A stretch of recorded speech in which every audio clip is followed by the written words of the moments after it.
दिल्ली 24 देख रहे हैं आप और मैं हूं आपके साथ लता। इसरो की सैटेलाइट तस्वीरों से धराली हादसे पर जो तस्वीरें निकलकर सामने आई हैं, उससे कई बड़े खुलासे हो रहे हैं। और वो खुलासे क्या हैं और कैसे उन तस्वीरों से जो है अब ये हादसा कैसे हुआ, कैसे जो है बचाव कार्य हो सकता है, इनसे मदद मिलेगी, इसका हम जिक्र करेंगे। लेकिन सबसे पहले जिस तरीके से जो मंगलवार को भी हाल ही में दिन के करीब 1:45 के आसपास, 1:30 या 1:45 के आसपास जो हादसा हुआ, जिसमें मात्र 30 सेकंड में कैसे पूरा गांव उजड़ गया, इसकी तस्वीरें सोशल मीडिया पर जमकर वायरल हो रही हैं। लोग जो है दुखद इस घटना को बता रहे हैं और जो तस्वीरें निकलकर सामने आ रही हैं, जो खुद मैंने अपनी आंखों से भी जो तस्वीरें देखी कि कैसे जो है मलबे में लोग दबे हुए हैं, कैसे एक बाप ने अपने बेटे का हाथ नहीं छोड़ा, कैसे एक महिला कीचड़ में दबी हुई है और उसे खोद कर फावड़े से निकाला जा रहा है। तो ये मार्मिक तस्वीरें हालांकि सोशल मीडिया पर दिखाई पड़ रही हैं और ये बता भी रही हैं कि कैसे जब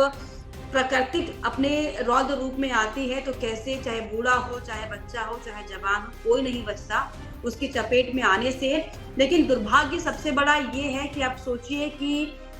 मंगलवार को ये हादसा हुआ, 3-4 दिन का समय जो है बीत चुका है, लेकिन इसके बावजूद भी जो है अब तक जो पहाड़ की पीड़ा है वो ये कि इसके बावजूद भी जो है अब तक रेस्क्यू काम पूरी तरीके से कंप्लीट नहीं हो पा रहा है। और कंप्लीट क्यों नहीं हो रहा है, सबसे जो बड़ा कारण वो ये क्योंकि इस इलाके में ये हादसा हुआ।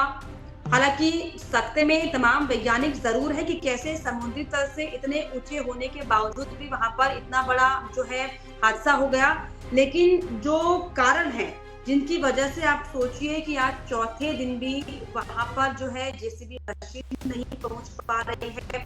जो संसाधन होने चाहिए, जो आनन फानन में सेकंडों में जो काम होने चाहिए वो नहीं हो पा रहे, क्योंकि पहाड़ की जो है भौगोलिक स्थिति है और उस भौगोलिक स्थिति की वजह से जो है वहां पर, क्योंकि रास्ते 10 जगह पर बाधित हो चुके हैं और इस समय जिस तरीके से बरसात का ये मौसम चल रहा है, तमाम जगह जो है लैंडस्लाइड की खबरें हैं, जिसकी वजह से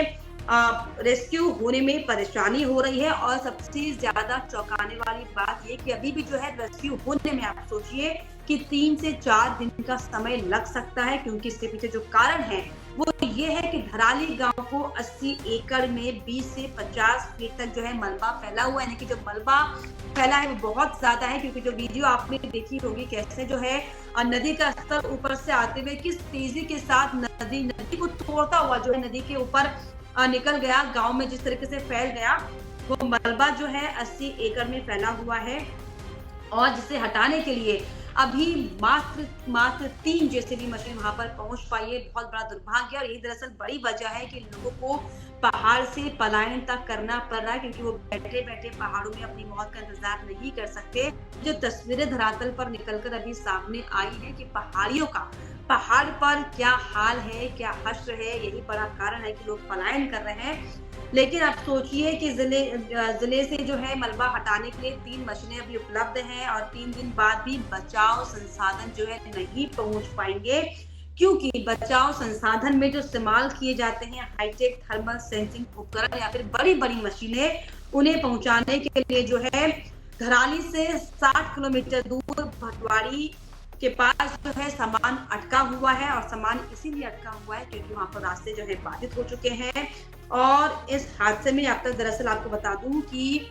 130 लोगों का रेस्क्यू कर लिया गया है, लेकिन अभी भी जो है परेशानियां आ रही हैं। धराली गांव उत्तरकाशी से 80 किलोमीटर है, जो कि चारधाम यात्रा का मुख्य पड़ाव है। उसके बावजूद भी आप सोचिए कि 900 लोगों के गांव की इस आबादी में दरअसल 200 से ज्यादा घर हैं, इसमें 20 या 25 होटल हैं। लेकिन इन होटलों को, इन घरों को, इन गांव के लोगों को जो है कोई नहीं बचा पाया। लेकिन अब जिस तरीके से बचाव कार्य में तेजी लाने के लिए या फिर कोई थोड़ी सी मदद मिले, क्योंकि जो तस्वीरें निकलकर सामने आई वाकई दुर्भाग्यपूर्ण थी, लेकिन इसको लेकर जो है अब इसरो की फाइंडिंग एक तस्वीर आई है जिससे ये मदद मिल पाए कि आखिर कहां पर क्या नक्शा है, और ऊपर से समझने में और देखने में आसानी हो जाए जो भू वैज्ञानिक है उनको भी कि आखिर इतना बड़ा हादसा आखिर कैसे हो गया। तो दरअसल हालांकि वैज्ञानिक भी जो है इस बात को लेकर जो है हैरान है कि आखिर इतनी बड़ी तबाही कैसे आ सकती है, क्योंकि तस्वीरें साफ बता रही हैं कि तबाही का मंजर कितना भयंकर और खतरनाक था। सवाल लेकिन अब सबके जहन में ये है कि जो खीर गंगा नदी जो बह रही है, जो कि भागीरथी नदी की सहायक धारा है, सहायक नदी है, वहां पर तबाही वाली ये बाढ़ कैसे आ गई।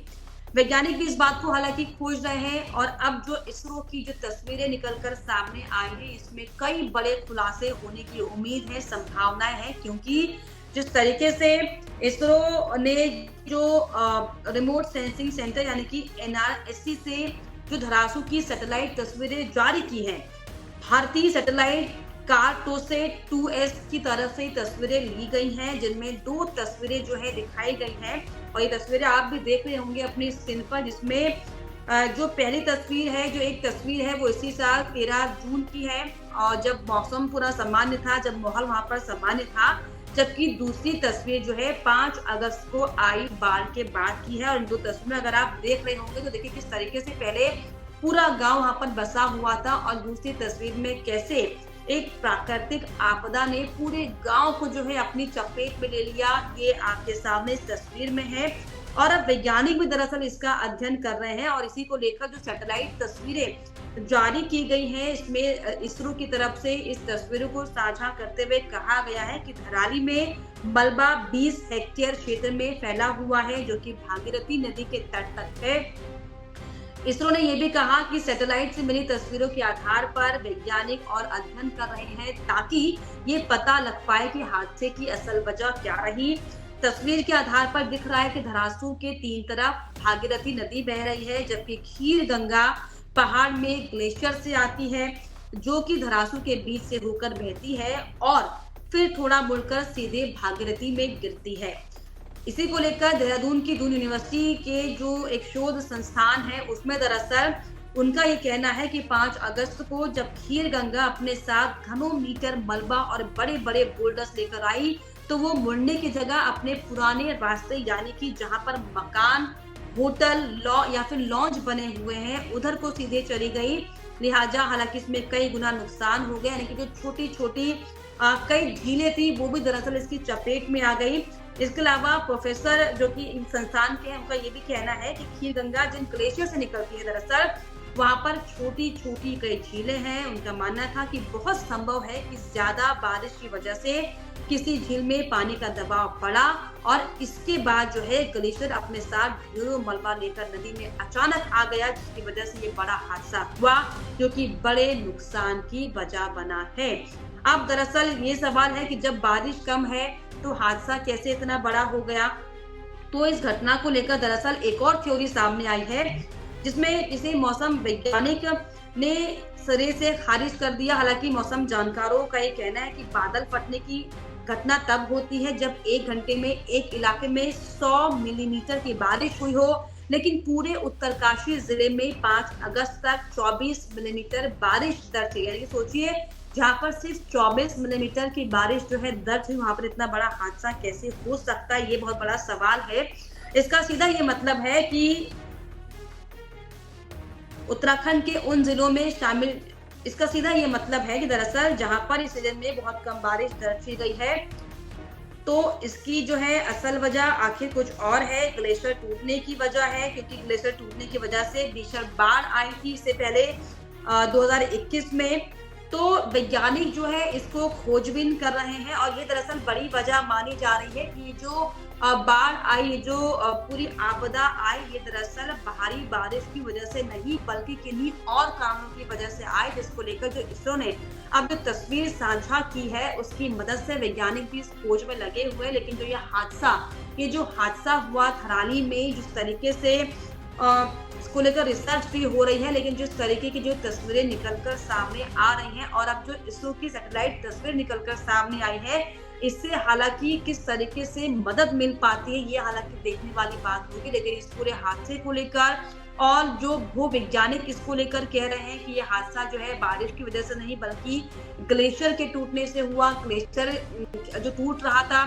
जो भूवैज्ञानिक अपनी रिसर्च बता रहे हैं, आखिर समय पर इस रिसर्च को क्यों नहीं देखा गया, समझा गया, इस पर भी दरअसल सवाल खड़े हो रहे हैं। लेकिन तमाम मसले को लेकर क्या आपकी राय है, प्लीज कमेंट बॉक्स में जरूर लिखिएगा। इसके अलावा हमारे चैनल को लाइक शेयर एंड सब्सक्राइब करना भी ना भूलें।